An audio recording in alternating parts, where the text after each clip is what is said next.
Europe does not begin with a late arrival. It begins with a buried continuity, with skulls and bones scattered across caves, river gravels, ancient terraces, and forgotten museum drawers. And the face staring back is not the face of extinction.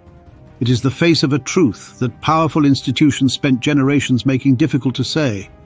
The old Europeans were not replaced by humanity.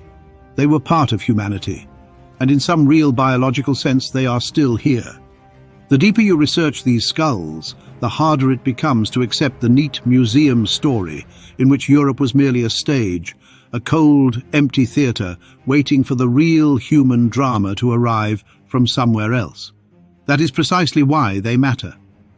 The fossils that disturb the labels are often the fossils that expose the weakness of the labels.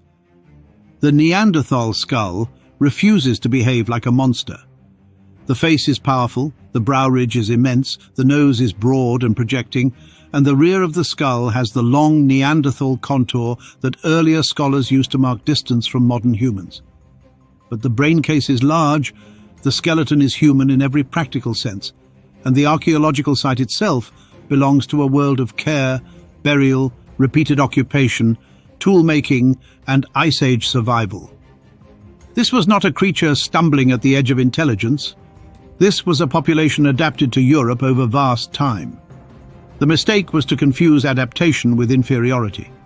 A large nose in a cold climate is not evidence of primitiveness.